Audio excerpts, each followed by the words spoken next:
Adventist World Radio. Lay feon'ny fanantenana.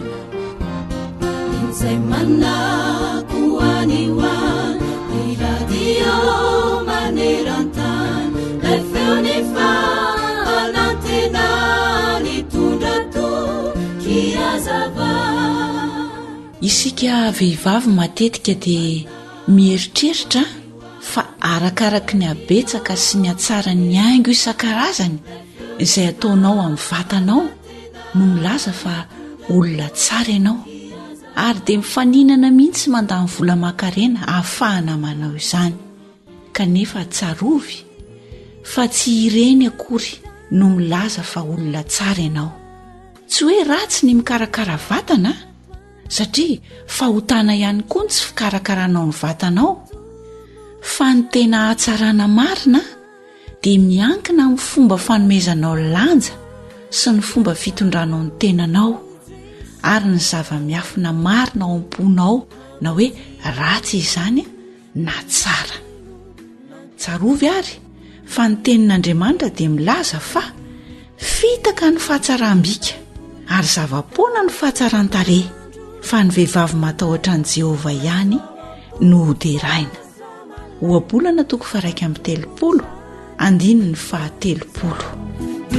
Miteny ny Baiboly hanisan'andro no fonaina, rasoavampo fazamalaina, fatomotrany andro izay.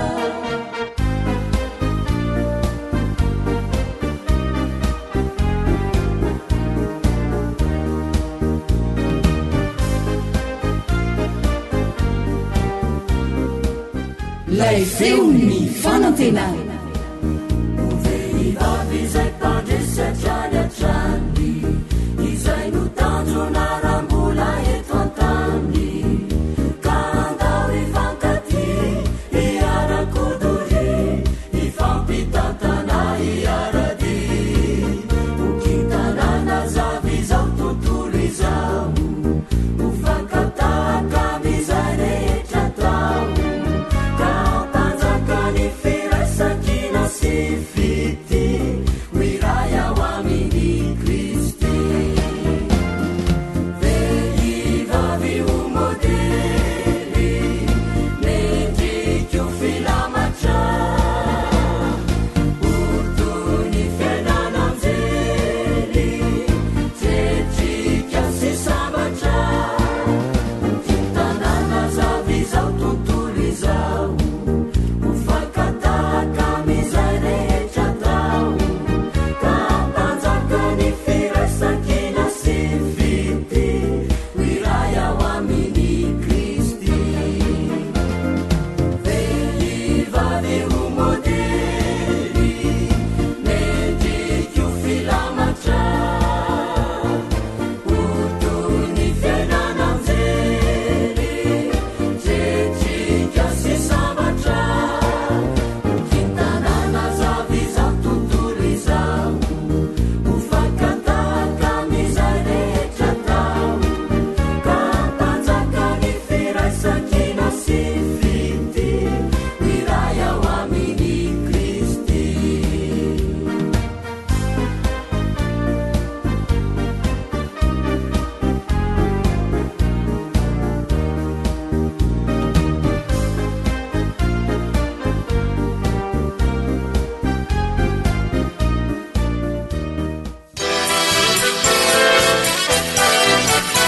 AWR manolotra ho anao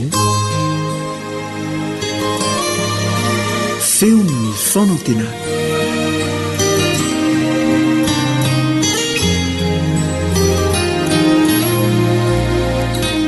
Misaotranao tsy mandiso fotoana amin'ny fiarahantsika mifampahery miara-mianatra ny tenin'Andriamanitra amin'ny alalan'ity onjam-peon'ny feon'ny fanantenana ity. Miaraka aminao eto ny mpiara-mianatra aminao Eliandre Mitanso. Manasanao mba hiaraka hivavaka amiko milohan'ny hidirantsika amin'ny fiara-mianatra.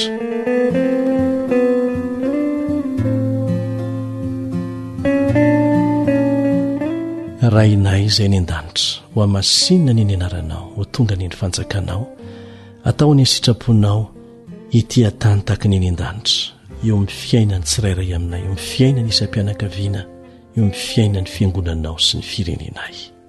Angatahanay ny famelan-keloka feno avy aminao, dia meteza ianao mba hampianatra anay ny teninao amin'ny anaran'i Jesosy. Amen.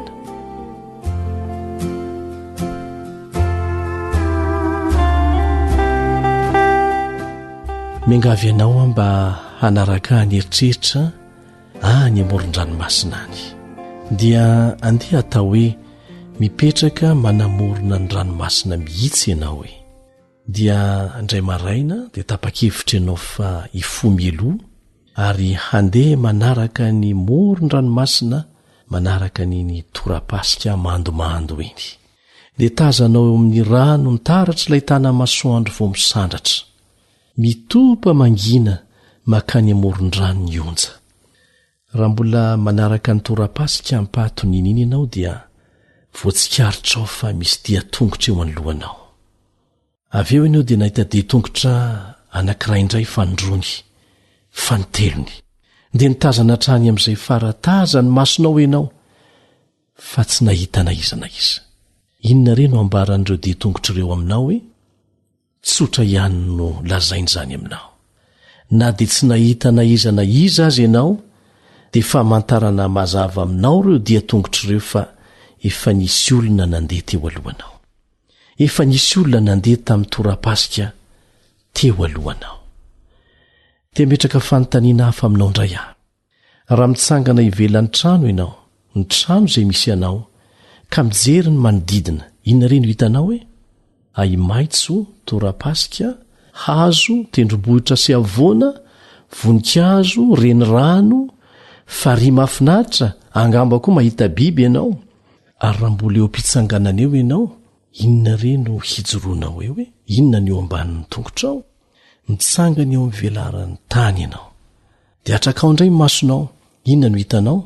Amin'ny andro mety ahita masoandro, rahona, lanitra. Amin'ny alina dia mety ahita kintana na alikisa na volana ianao. Dia lasa ny sainao manao hoe ahoana ny nahatongavana ireny teto? Ahoana ny nahatongavanao teo? Iza ny nanao anao? Misy milaza fa avy amin'ny selatsotra avy any anaty ranomasina any no nanomboan'ny fiainanao. Ireo sela ireo indray hono dia nitombo ka lasa zava-mananaina kely avy amin'ny sela marobe, dia afaka atapitrisy taona maro izay tsy azonao hamarinina akory, dia ireo indray no miova ho javaboary madinika izay afaka mihetsika sy mikisaka avy amin'ny ranomasina ho amin'ny tany maina izay hanirin'ny tongony.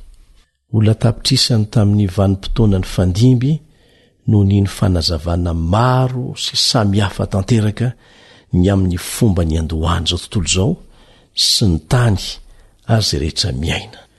Misy amin'izy ireo mino fa nisy Andriamanitra namorona nanao an'ireo rehetra ireo. Nefa iza io Andriamanitra io? Maro ny Andriamanitra ivavahan'ny olona amin'izao fotoana izao. Bouddha fanarian'izany ianao, Mohamed, Shinto, ny Andriamanitra ny Indiana sy ny maro hafa koa. Samy milaza ny Andriamaniny ho ambony indrindra avokoa ny mpanaraka ireo Andriamanitra ireo. Nefa move fantatrao fa amin'ireo Andriamanitra rehetra eto an-tany dia ny iray amin'izy ireo ihany no nilazany tenany ho mpamorona ny zavatra rehetra. Ary io Andriamanitra io dia ny Andriamanitry ny Baiboly.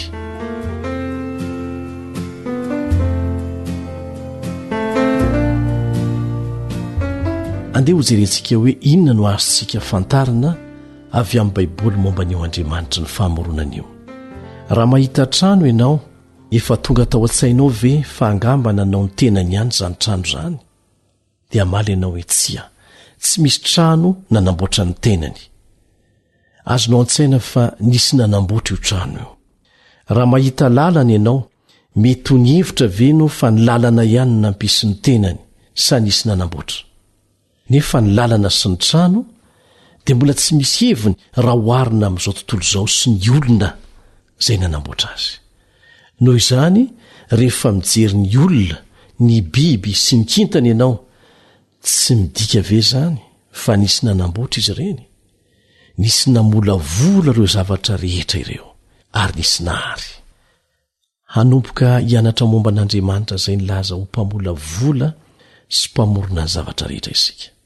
Ndia atombokontsika amin'izay voalazan'ny tenin'Andriamanitra izany. Dia ny Baiboly izay manambara ny asan'Andriamanitra tamin'ny famoronana ny tany sy izay rehetra eo aminy.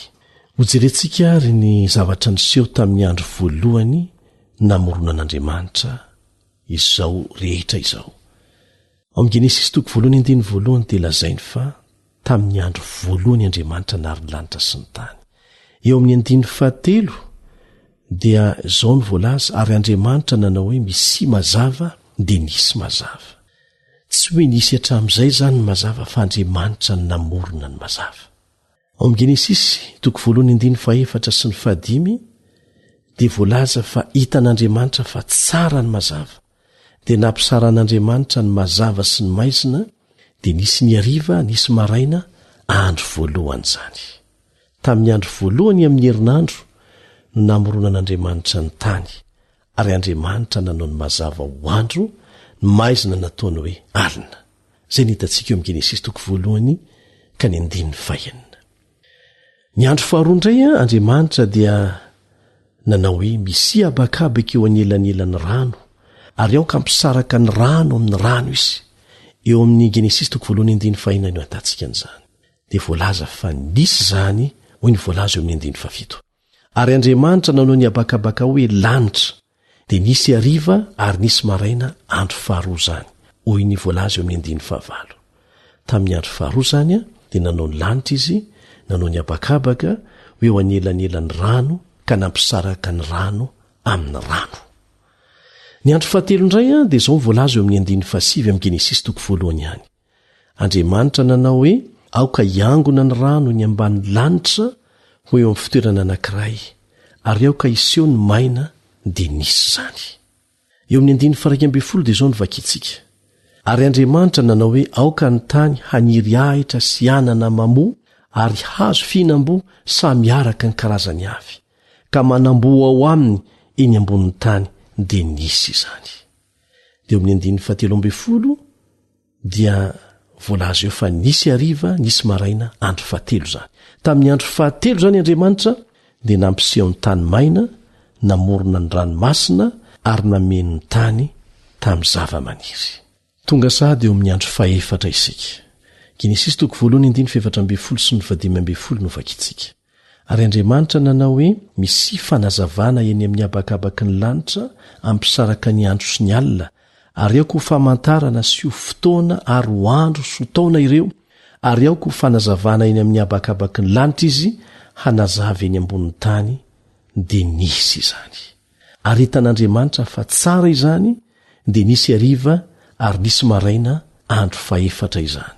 Izay ny voalaza eo amin'ny 17 sy ny 17 amin'ny Genesis 1. Raha fitinina izany dia tamin'ny andro fahaefatra Andriamanitra no nametraka ny volana sy ny kintana ary ny masoandro teny amin'ny lanitra. Amin'ny manaraka dia hojerentsika akaiky ny zavatra ny foronon'Andriamanitra indray tamin'ny andro manaraka dia ny andro 5 sy ny 6 dia ho hitantsika koa inona nataony tamin'ny andro 7. Hatreo aloha dia azo antoka fa mazava aminao hoe iza ny namorona ireo zavatra rehetra manodidina anao ireo. Nisy Andriamanitra namorona ary tsy namorona fotsiny izany Andriamanitra izany fa miazona ny zavatra rehetra izay ny foronony amin'ny herin'ny teniny. Hitantsika amin'ny fianarana manaraka fa izy koa namorona antsika. No foronony avokoa ny zavatra rehetra ilaintsika izay izy vao namorona antsika. Misaotra an'Andriamanitra isika satria namorona ny zavatra rehetra ho antsika izy ary ho voninahitry ny anarany. Izany ny fahamarinana tsotra sy mazava ary azo antoka mikasika ny famoronana. Manao mandra-piona vetivety indray ny mpiara-mianatra aminao Eliandre Mitanso.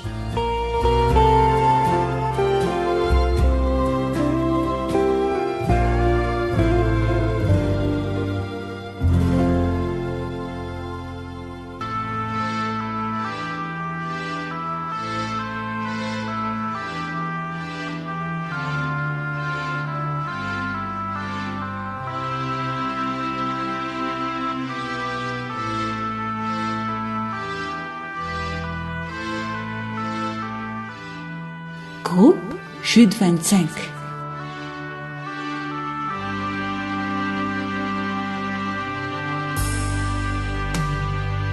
Seigneur mon Dieu, que ton nom est merveilleux, que tu es grand, que tu es merveilleux. Je contemple ta gloire sur terre et dans les cieux, tout me montre que tu es merveilleux. Seigneur mon Dieu, que ton nom est merveilleux, que tu es grand, que tu es merveilleux. Je contemple ta gloire sur terre et dans les cieux, tout me montre que tu es merveilleux. Quand je vois ce que tu as fait, le travail de tes mains, je me sens si petite, je ne suis rien. Tu m'as saisi, tu m'as aimé et tu m'as vraiment comblé. Je veux te louer pour l'éternité. Seigneur mon Dieu, que ton nom est merveilleux, que tu es grand, que tu es merveilleux. Je contemple ta gloire sur terre et dans les cieux, tout me montre que tu es merveilleux. Quand je vois ce que tu as fait, le travail de tes mains, je me sens si petite, je ne suis rien. Tu m'as saisi, tu m'as aimé et tu m'as vraiment comblé. Je veux te louer pour l'éternité.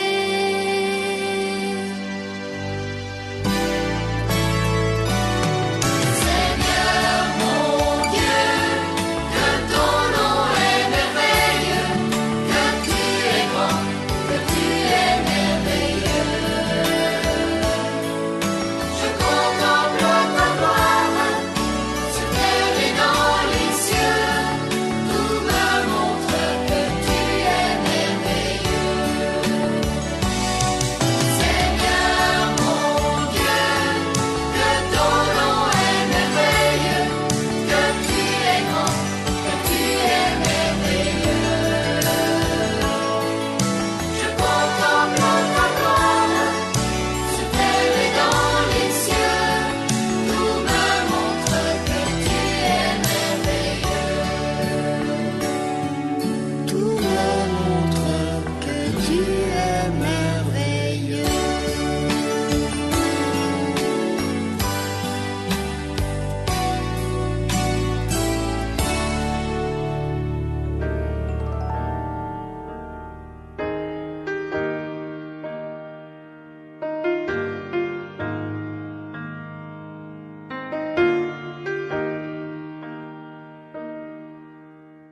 Eo am-panarahana ny fandaharana vokarin'ny radio feon'ny fanantenana ianao, aza miala fa mbola mitoy ny fotoanantsika.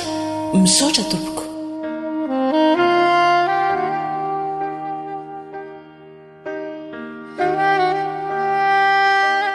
Lay feon'ny fanantenana.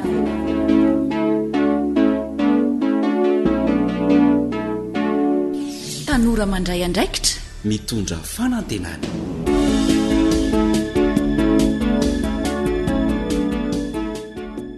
manolotra ny fankasitrahananao tanora manaraka izao fandaharana tokana ho antsika izao. Nefa koa manasa ny rehetra tsy hankanavaka mba hanaraka izany hatramin'ny farany.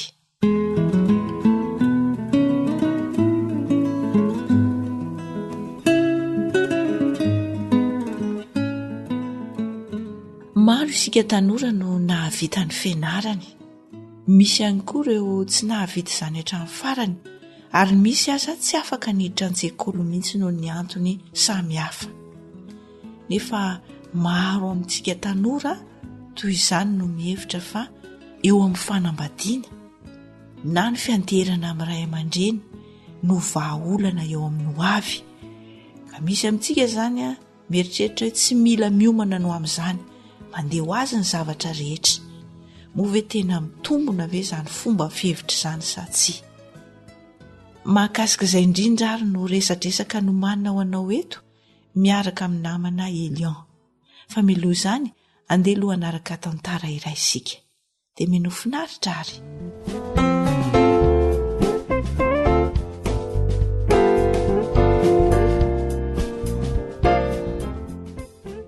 inona ny trosanao tantara no soratan'ny rota sitraky ny aina andrenesanao an'ny fanjany aina sy naridiana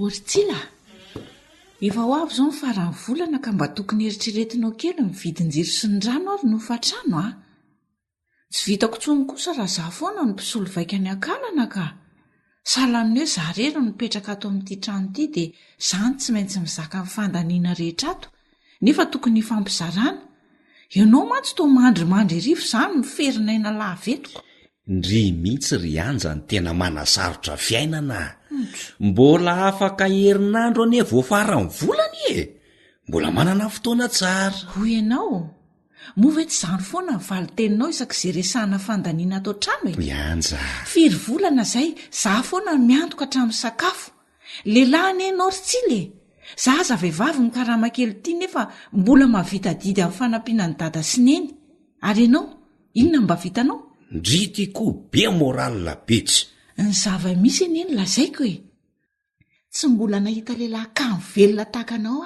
hatramin'izay natserovako saina nefa be sitrapo io tele io foana no andaniana andro rehefa tsy manan-katao tsy mba mihetsiketsika mikaroka zavatra manita-tsaina io ny eretatolo lava anadotoana ny saina eo ny tenanao aza tsy voakarakara fa voretra mamenatr'olona mahaliana ny fandarana mandeha amin'ny tele matoa mijery inona ny olandry amin'izany za tsy manelingelinandry sady zany miasa fa tsy hoe minapotsiny e na dia ataoko aza hoe asatselika ianao any Oritsila manana mari-pahaizana ambony momba fikarakarana solosaina e maninona ny tsy mitady asa amin'izany tsy tokony nandany vola be tamin'io fianarana io ianao raha zao ny hafarany ka nefa dada sy neny efa mba niafery hatafitantsika menada ka zao mampilaminay e tsisy mpaneritery afaka manao zay tiako matory maraina dia mihinan-kanina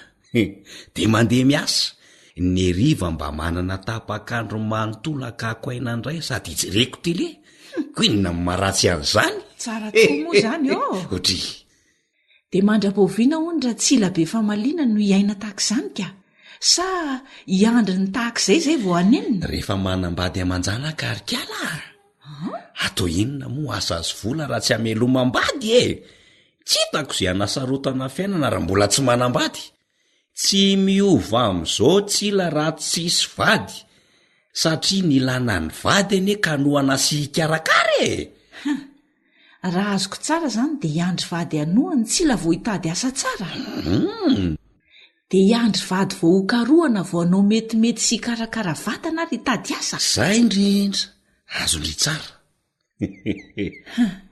ny andray aloha ny fiainako dia tsy andrasako olona izany ataoko mihitsy aza izay hampaleo tena amin'ny lafiny rehetra mba tsy heterako aman'olona ndry zany fa tsy za ay dia mba vehivavy tahaka an'iza hono no irinitsila ho vady amin'izany tsara tare tsara bika manam-pahaizana mivavaka endry makarakara tokantrano afaka mifanohana amiko arabola sy ara-pitediavana sy ny sisa sy ny sisa rery anja ambony dia ambony tokoa ny tetika eo ka dia aiza ho ny aroviana ianao raha zoko no hita vehivavy lafatra tahaka izany amin'izato fiainanao kamolahy tsy mahafetena ary tsy mivakiloha zay mitady dia hita e tsy sarotra ane zany fa za fotsiny mbola kamo e sady za ane olona endry e mivavaka manam-pahaizana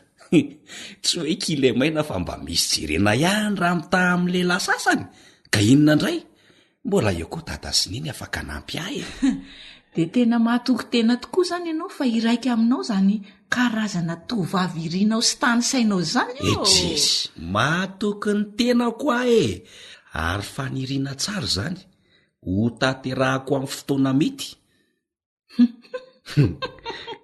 inona zao mampomehany anja am'izany manao ariary zato ampandrina ianao ry tsila lazaiko anao mazava tsara fa raha zany vehivavy nofinofisinao ho vady zany aloha am'izao vaninandro mandroso be zao de tsy ho taitra am'izay lehilahy midonana paona ohatranao zao mihitsy indry tadio zay vao mahita mipozinao fotsiny izy de efa kivy ny pataloha na rovitra na maloto na tsy voapasoka fa 3 rirana ny volo aza azo anaovana tranomborona sy ny sisy tsy mitovy ny hoe tsy manana sy ny tsy mahavatena fa tady dio zany ambony fitetika ianao nefa tsy ampipaikady ary atao ahoanao zany ny amelombady nefa ny tenanao aza tsy velonao akory zao ny hofatrano aza tsy voaloha nefa tsy zazaray velomina ary tsila ny vehivavy tsotra endry ary mivavaka zany ry anja de afaka manaiky ny zava-misy matoa izy tia am'izao fiainako zao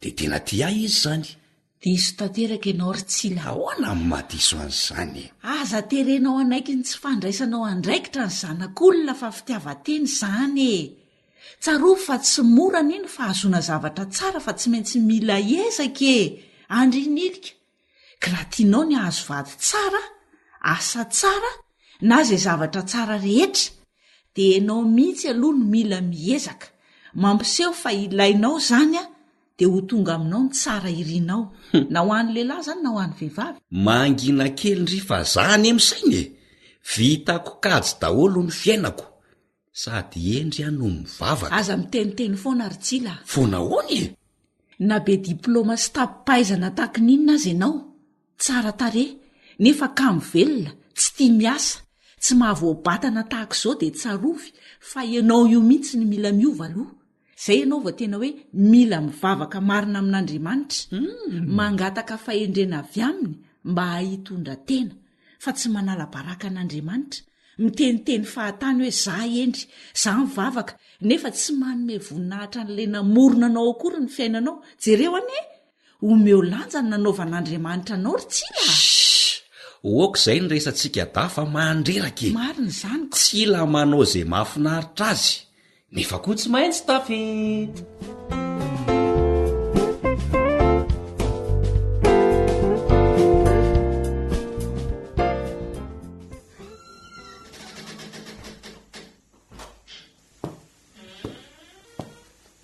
ohatra ay hoe misy olona ato ary maninona ny tsy voina ny varavarakely fa mibokady fotsiny ry tsila ary fa maninona ny tao manjombonjombony endrika tahaka izao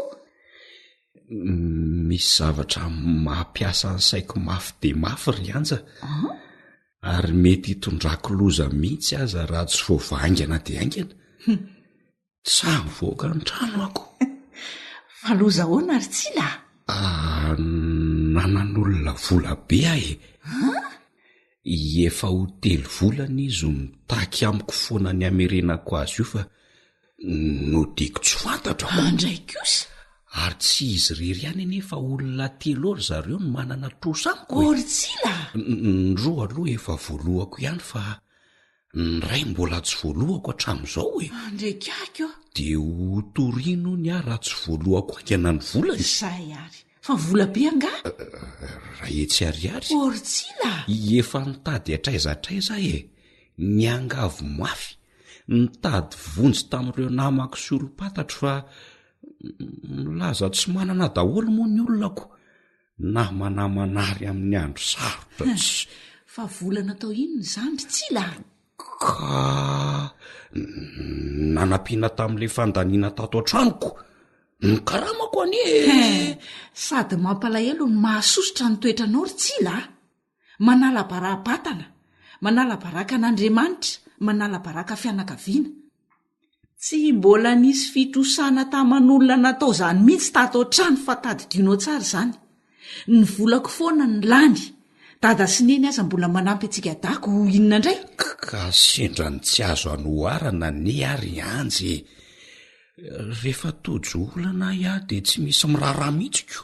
Mandainga ianao e. Azafady aloha. Raharaha ny tadiavina ny ianao. Tsy ny olona no tsy miraharahanao, fa ianao ny tsy mandray lesona tian'ny fiainana ampitaina aminao. Azonao zany? Ny olona foana neny diso aminao fa ianao tsy mba manaiky diso zany mihitsy e. Aza mba hahilika amin'ny hafa mivokatry ny safidinao ry tsila. Ianao no mila miezaka amin'ny fehtena, miasa, mazoto, mahay mandanjalanja sy mitantana amin'ny programam-piainanao. Reny zavatra sarotra sy manahirany reny eny ny manefy ianao mba hahiatrika olana sy ady sarotra e. Eny. Zay tadidio fa tsy hoe ny olona ihany ny diso. Ary tsy hoe rehefa manambady dia ho vaovao azy zany. Tsy misy fahagagana any fa zay tadidio. Zao azy ianao tokana tsy hainao mitondra tenako maika fa hiampy olo-kafa. Zay voatsapako fa tena ilaina tokoa ny mahaleo tena fa tsy miankina lava manolona ry anja. Zay mihitsy. Ilaina ny mandray andraikitra fa tsy midonadona-pona. Ampio ary anja, inona ny ataoko e? Higadra ny raha tsy voaloha ny volan'olona e. Ndre, ary ino ny ty taratasy ty? To sora-behivavy izy zany? Ndriko. Ahoe? Miala tsiny fa tsy afaka niona aminao. Tsy nampoziko olona tahaka izao ianao. Sofa ny fanao fotoana isika mba hahitako anao mivantana. Saingy ny emotra raha vao nahatazana anao lavitra. Fa ahoana ry tsila? Taratasy napetrak'olona ho ahy iny e. Nisy tovovavy iray izay nifandray tamiko tamin'ny Facebook foana. Tena mba nahafinaritra aloha izy. Dia hoe eo n'izay iankeo maraina. Saingy taratasy no nampanaterinao ahy. Mahamenatra azo ny miaraka amiko. Araka io ny soratany io re. Mampalahelo ihany ny ary anje. Maninona ry ano ahilikiliky ny olona e? Ie, ka tena mampalahelo tokoa aloha ianao e. Satria zao ny vokatry ny tsy fandraisanao andraikitra amin'ny fiainanao. Tsy mahagaga raha tsy nety niona taminao ilay tovovavy. Na satsy eo amin'ny toerany aza. Sady mamitaka ny hafa ianao no mamitaka ny tenanao koa. Aiza veko, sary tonga lafatra sy tsara dia tsara no asehonao amin'ny Facebook. Nefa rehefa tena miseho ny mahizy ianao dia indrisy. Mifanohatra amin'iny ny tena mahizy ianao. Mila mandiha ny tena ianao ry tsila fa tsy manome tsiny ny hafa lava izao a. Safidinao neny te hijanona amin'izao toeranao izao e. Tapa-kevitra ry anja fa hitady asa. Zay voatsapako fa tena tsy mety izao fomba fiainako izao. Na aleoko mihitsy miasa teny e. Marina izany. Mandalo anery tsila ny fotoana ny fahatanyrany. Zao mahatanorana izao indrindra ny fanararoatra esana mafy, ahafahana manangona izay tokony angonina. Tsy endrasana fotoana manokana izany na endrasana vady anoana vao hetsika saindray andraikitra. Fiainanao io, ary tsy hisy olo-kafanao izany amin'ny toeranao velively. Rehefa tsy ianao tompony no miezaka, tsisy anao izany. Manoana tanteraka amin'ny fanapahan-kevitra ao ary zokiko a. Tsy ho sarotra aminao ny hanatanteraka izany satria hanananao ny fahaiza-manao rehetra e. Tena manam-pahendrena raha ndritiry anjaka. Marina e. Andriamanitra rery ihany no endry ry tsila. Any aminy ianao no mangataka fahendrena dia omeny ihany koa. Za koa dia hivavaka ao anao mba hitanao fahombiazana sy hovanao. Dia zao afaka mampindram-bolanao merenanao volan'olona. Sarotra indrindra ary zandriko. Saingy izao kosa averinao ny ary efa manana ianao satria misy ilako azy ny volako. Ny mantsy efa voasokajiko daholo ny volako mba hanamora ny fitantanana azy. Misaotra betsaka kery anja. Tsisy fisaorany e. tonga saina ary menatra mafy amin'izao mahazo azo ao. Raha zany tokoa moa tsy nisy andriana monjy ahy de taizany ny hafarako. Any ampontsa nandray lesona e, ary ezaka mafy mba handray andraikitra ny fiainako manomboko izao Zay. amin'ny lafiny rehetra mihitsy. Ivavaka mba hanampahendrena fa ay tena adala be mihitsy akaity hatramin'izay. Zay voatsapako fa za mihitsy no namorona olana ho an'ny tenako. Aza manandry fa vantany vo mahazo vola dia averiko tsy misy atakandro ny volandry misaotra ry zandry malalako. Tsy misy isaorany zany zoky a. Zay no nanana piray-tapo mifanohana mandrakariva mba tsy ho lavo e. Mbola tsy tary zao fa fotoana mety tsara anaovana dingana vaovao. Marina izany e. Ka aleo aloha ary ahy iomana de andony trosan'olona e. Ndao ary. Maika andony trosa amin'ny tenako ihany koa sady ny trosako amin'ny tenako no mavesatra indrindra ary hitondrako ny enina mafy de mafy raha sanatria ka tsy voalohako amin'izao taona ny fahatanorako izao. Marina zany Tsila.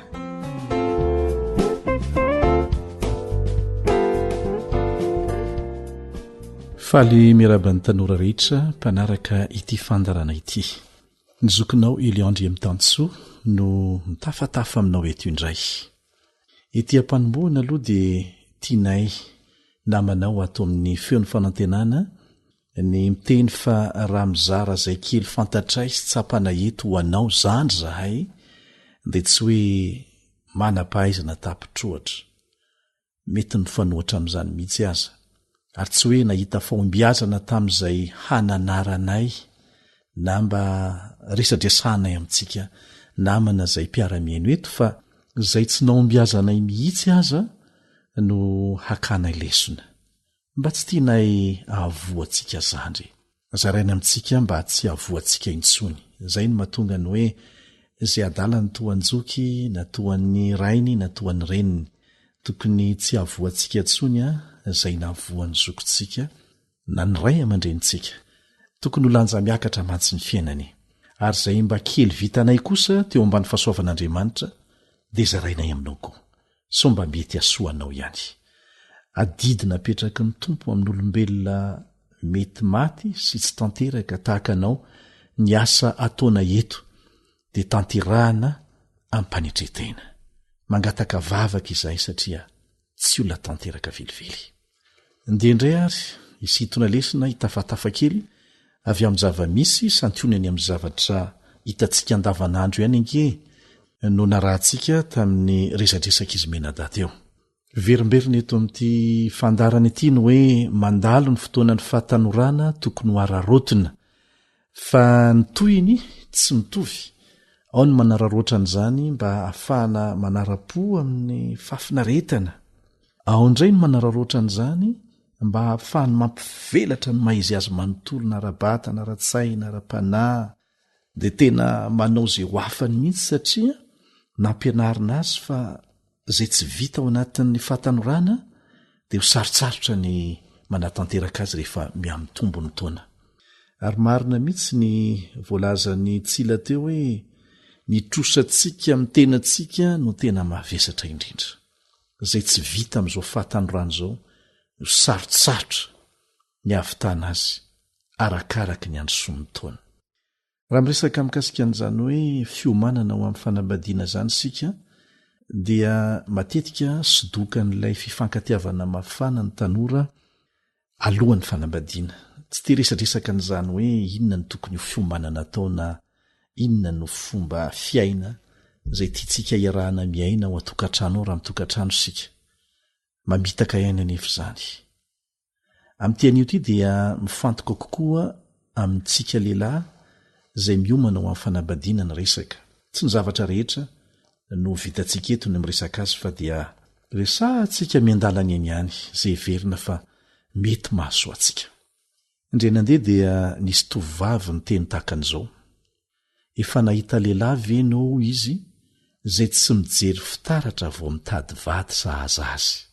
Ny olona irino vady izy dia toy ny anjely amin'ny lafiny rehetra mihitsy kanefa ny tenany tsy mivakolona kely aza am'izay toetoetra tokony ho sahazan'lay olona irino vady ary ny tena loza aza dia ilay vehivavy indray no andrasany hameny bangy eo aminy rehefa manambady ono. Mampieritreritra ny fanamariana izany ho an'ny lehilahy dia aza gaga isika raha misavoritaka ny fiarahamonina misy antsika amin'izao fotoana izao. Tsy vahaolana ho an'ny olona tsy vonina hiditra amin'izany hoe fanambadiana izany milohan'ny fotoana ny fanambadiana. Averina ihany. Tsy vahaolana ny fanambadiana ho an'ny olona tsy vonina hiditra amin'ny fanambadiana. Raha mieritreritra ianao fa rehefa tafiditra ao dia ao ny vahaolana. Lasa afo be ny tokantrano amin'izay fotoana izay fa tsy arak'izay nantenainao. Misy tononkalo izay tsaroko tsara manao hoe ny lanitra ve ny tadiavina sa ny elo izay mahatsiravina ao amin'ny fanambadiana no valan'ny fanontaniana. Ary izany koa no mahatonga ilay resaka fandretsika matetika mampieritreritra hoe ny ao anatiny no te hivoaka ny any ivelany te hiditra. Afaka mijorovavolombelona aminao tokoa ireo olona efa manambady na ireo olona miadana mpanambadiana satria misy izany na ireo miafy ampanambadiana satria misy tokoa izany na ireo tena mijaly ampanambadiana eny na ireo nisaraka mihitsy aza azonao anontaniana daholo izy ireny araka ny karazany avy. Dia ilaza aminao ny tokony ataonao izay mikasa hiditra amin'izany fanambadiana izany izy fa tena ilaina ny fiomanana ary indrindra fa ny eo amin'ny lafiny ara-toetra antsika ny toe-tsaina. Be dia be ny olona vonina ny hanome torohevitra mahasoanao dia anjaranao ny mandray izay heverinao fa tokony raisina na avela tahaka ny voankazo anala hoy ny fitentsika. Ny azo antoka dia izao ry zandry malala isany misy banga tsy azonao fenona any amin'ny fanambadiana. Aza mihevitra velively ianao fa vahaolana ho faminona ny banga rehetra ny fanambadiana. Io banga heverina ho fenona io indray aza lasa fototro ny olana rehetra rehefa manambady ianao. Ohatra ny mety eneny zavatra rehetra raha mbola tsy miray trano ny mpifankatia averintsika eto foana izay fa dia be diaibe ny tsy ampozinao rehefa miray trano ary izay no ilana fifidianana izay ho vady sahaza sy ny fiomanana meloa mikasika amin'ny fanambadiana. Anontaniao ireo olona manambady dia hanoro anao tokoa izy. Mihoatra noho ny zavatra hafa rehetra dia tena ilana vavaka maharitra ny fifidianana izay ho vady sahaza satria azo antoka fa rehefa hitady ianao dia vonina ny anolotra vady tsy sahaza ho anao mihitsy Satana mba hanampotehina ny fiainanao manontolo. Ramatoa Ellen White dia nilaza fa tokony hampitomboana havitelo eny ny vavaka mikasika an'izany rehefa mieritreritra ny hanambady ianao. Fa ankoatran'izay dia manana anjara andraikitra ianao dia ny miomana. Andriamanitra dia manampy ianao fa tsy manao ny anjaranao. Anjaranao ny miomana. Ho an'ny lehilahy manokana ny tiana ho resana eto aloha tsy olona ho atao mpiasa sanatria no vadianao fa olona hiaraka hiasa sy ho ampiana aza. Ohatra na manambola tohinina azy ianao dia be diaibe ny zavatra tsy ho vitany vola tsy ho vitany mpiasa fa tsy maintsy ny vadinao sy ianao ny manao azy. Anisan'ny lehibe indrindra amin'izany ny fitezana ny ankizy. Raha mpiasa no asianao mitaiza azy dia aza gaga raha tsy toy ny ray aman-dreny intsony ianao fa ny mpiasa ny ray aman-dreniny. Rehefa lehibe dia ho hitanao ny vokany.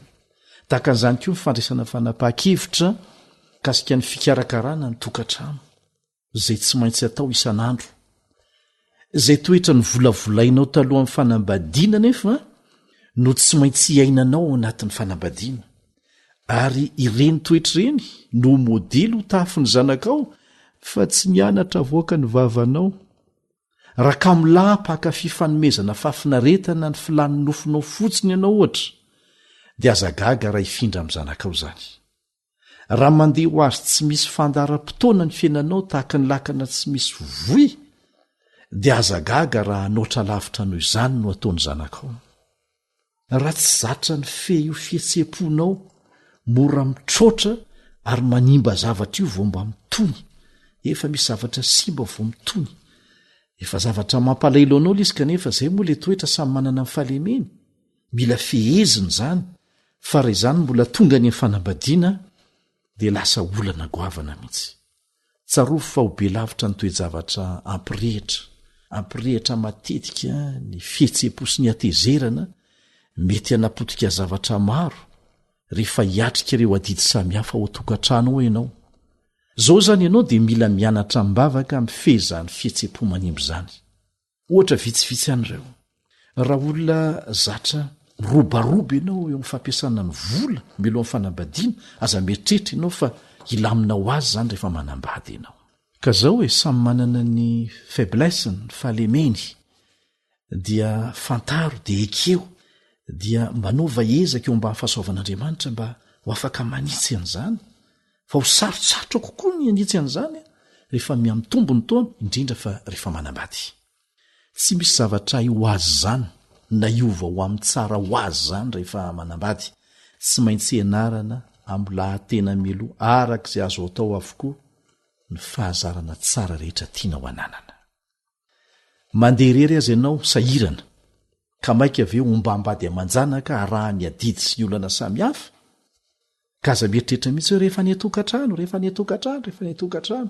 ekena fa misy toetra zay volavolain'ny fanambadiana rehefa manambady ianao dia manjary misy toetra zay volavolain'Andriamanitra ao anatin'izany fanambadiana zany saingy toetra hafa no zay tokony ezahana ho ananana milohan'ny anambadiana no resahana eto angatao Andriamanitra ny mery ianao amin'ny fanapa-kevitra raisinao fa tsy maintsy mandresy ianao amin'ny fikasana tsara tiana ho tanterahany eo amin'ny fiainanao milohan'ny fanambadiana sy mandritra ny fanambadiana faniriana avy amin'ny zokinao zany ary hoentinay amin'ny bavaka dia ary vavaka isika raha ny an-danitra ao misaotranao zay efa afaka ny resadresaka teto mikasika an'izany hoe fiomanana ho amin'ny fanambadiana zany ho an'ny lehilahy izay mizaran'izany dia tsy tanteraka amin'izany lafiny zany fa nasainao izara zay fanandramana tokony ho fantatra ireo zandrinay ka dia mangataka anao zay tompo mba hita ireo tanora rehetrarehetra zay miomanao amin'izany fanambadiana izany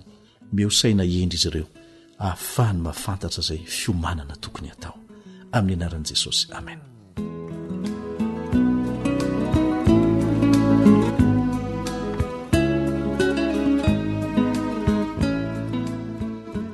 izay zany ry tanora isany tsy misy ariary zataom-pandriana tsy misy fahagagana fa miankina amin'ny safidinao ihany no ahatsarana tsi ny fiainanao sy ny fahombiazanao kanefa izao ekeo Andriamanitra hanampy anao hanome fahendrenanao hitarika anao amin'izay tokony atao rehetra dia hahita fahombiazana ianao hatreto indray ry alohan'ny fiarahana misaotranao nanaraka ny fandaharana hatramin'ny farany namanao fanjaniaina no nanolotra ny fandaharana ao antsika teto niaraka tamin'ny Rila teo amin'ny lafin'ny teknika tompona andraikitry ny fandaharana Elion Andremitanso ilay feo ny fanantenana téléphone 034 06 797 62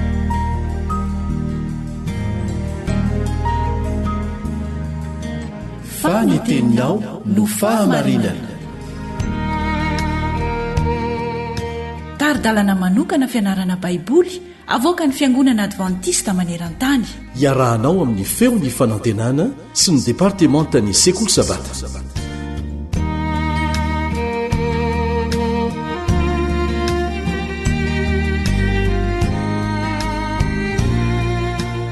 ny fitiavana amin'ny fotoany zay ny loha hevitra irahantsika mianatra amin'ity anio ity ny fitiavana amin'ny fotoany mbola ny boky ny tononkirany Solomona ihany ao anatin'ny baibolintsika ao no andraisantsika lesona amin'ity anio ity miaraka aminao hatrany ny mpiara-mianatra aminao Elion Andremitanso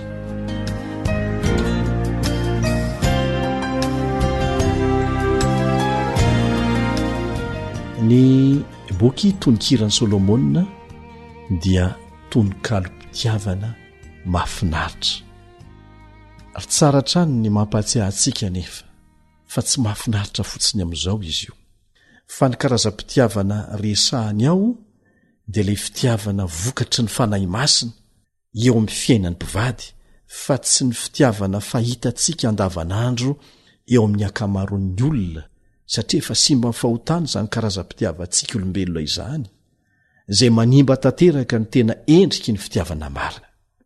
Ka ny boky ny tononkirany Solomonina dia maneho amintsika ny endriky ny fitiavana marina vokatry ilay asan'ny fanahy masina miasa eo am-pifankaty. Amafisina trano izany satria misy foana ireo olona efa zatra ny mampisaraka ny fitiavana avy amin'Andriamanitra sy ny fitiavana hifankatiavana amin'ny olona tahaka azy. Ny fitiavana avy amin'Andriamanitra izay vokatry ny fanahy masina irery ihany, amafisina izay no ahafahantsika mity ny hafa amin'ny fitiavana marina ary tian'Andriamanitra iainantsika amin'ny fotoana rehetra izany.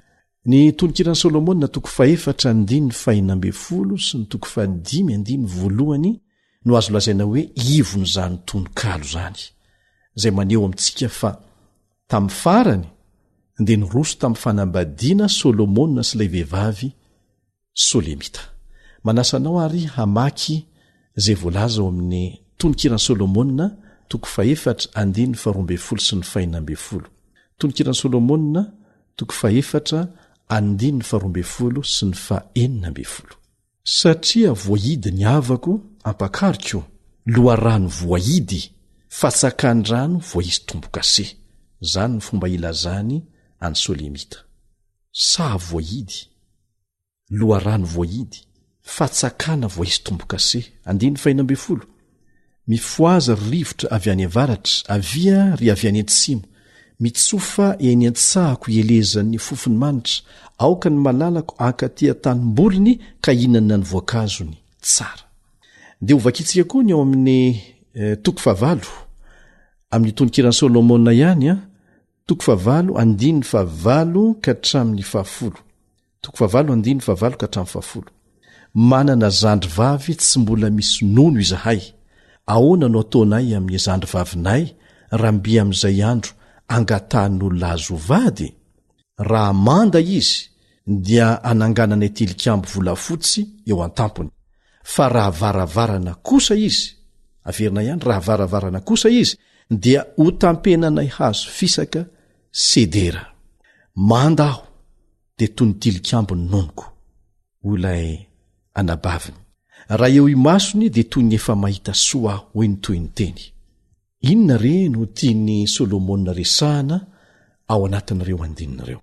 Ao amin'ny tononkirany Solomonina no ahitantsika ny sasany amin'ireo porofo maharesy lahatra omeny soratra masina mikasika ny drafitr'Andriamanitra, ny amin'ny tokony itoeran'ny olona anankiray ho virjininy mandra-pahatonga ny amin'ny fanambadiana. Iray amin'ireo ohatra lehibe amin'izany ny fahazazan'ilay vehivavy Solemita izay novakitsika teo. Rehefa nanontany tena ireo anadahany raha toa zany anabaviny zany ka manda, mbola manda na varavarana. Vakitsika tao amin'ny tononkirany Solomonina 5 zany, 15 sy ny 17. Raha lazaina amin'ny teny hafa dia izao hoe mbola mitoetra ho virjiny hatramin'ny fanambadiana ve izy? Zany hoe hijanona ho manda. Fa nahita manda isika, ny manda dia tsy hafahana miditra mihitsy. Dia hoarina amin'izany ny vehivavy virjiny, tsy mbola nisy nikitika. Dia eto indray hoarina amin'ny varavarana ny vehivavy efa tsy virjiny intsony, kanefa tsy mbola manambady. Ny varavarana dia sady azo idirana no azo ivoahana, azo idirana no azo ivoahana matetika. Zany nanoarana ny vehivavy tsy mbola manambady kanefa tsy virjiny. Rehefa lehibe ilay vehivavy Solemita dia nilaza fa niazona ny mahavirjiny azy izy ary madio anatrehany vadiny. Zao ny fomba ilazan'ny tenany eo amin'ny 10 amin'ny tononkira 5. Manda aho izy, manda fa tsy varavarana. Dia nanamafy an'izany Solomonina fa mbola virjiny tokoa raha vehivavy mandra-pahatonga ny aliny fampakaram-bady. Dia zao ny fomba nilazany Solomonina an'izany eo amin'ny tononkira 4:12. Sa voahidy ny havako ampakariko, loharano voahidy, fatsakany-drano voaisy tombo-kase zany hoe tsy mbola nisy nikasikasika mihitsy zany ary noho ny amin'izany fanandramana tsara zay niainany zany na tonga nyity vehivavy solemita ity nanome torohevitra ny namany mba hitandreman'izy ireo tsara mba hanaraka ireo dingan'ny fitiavana makany amin'ny fanambadiana. Hitantsika eto fa intelo ilay vehivavy solemita no niteny tamin'ny vondrona tovavy nantsoiny hoe zanakavavy ny Jerosalema. Dia nananatra azy ireo izy tsy hamoa ny faniriana mivaivai ny fitiavana raha tsy amin'ny fotoana mahamety azy. Amin'ny fotoana mahamety azy. Misy fotoanany zany izy io. Zany hoe mandra-pahatonga azy eo amin'ny fifaneken'ny fanambadiana dia tahaka ny nataony mihitsy. Atsika jerena ny teny nataony ho an'ireo zanakavavy ny Jerosalema reo ao amin'ny tononkirany Solomona toko 2:7, toko 3:5, ny toko 5:4. Raha vakitsika ny eo amin'ny tononkirany Solomona toko 2:10 sy ny toko 4:5 dia hitantsika fa nanasa ilay ampakary indray ny olo tia niaraka aminy.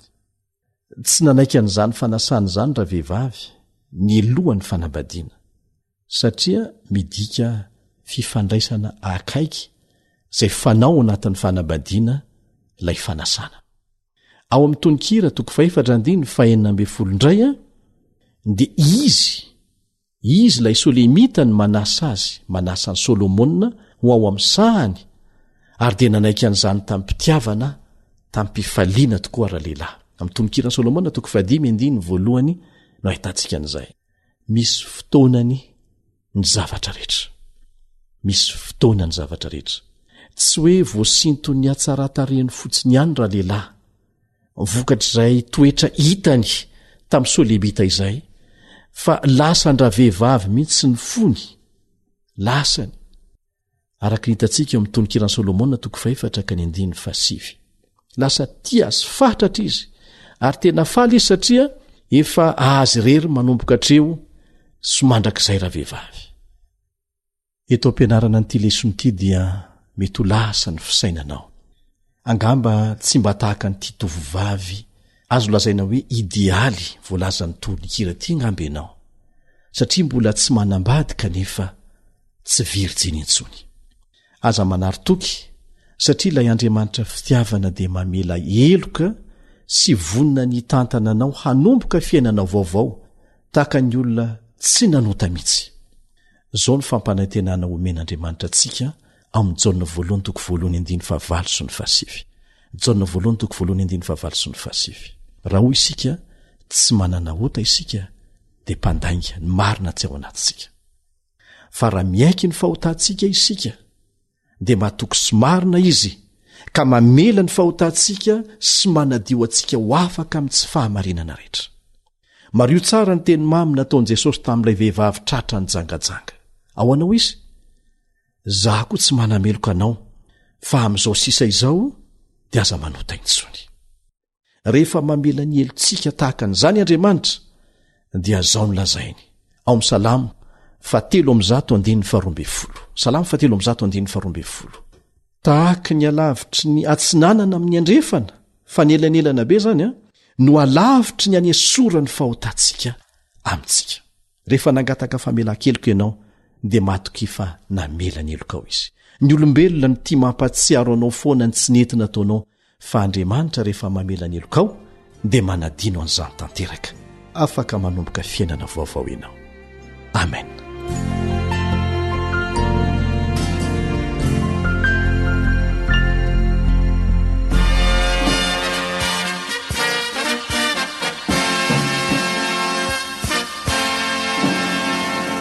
Adventist World Radio, The Voice of Hope. Tapitra treto ny fiarahanao tamin'ny radio feony fanantenana na ny AWR.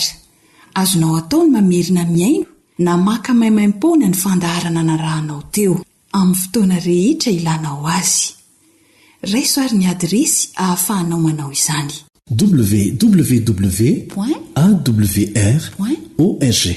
Mandrapitafindray ary.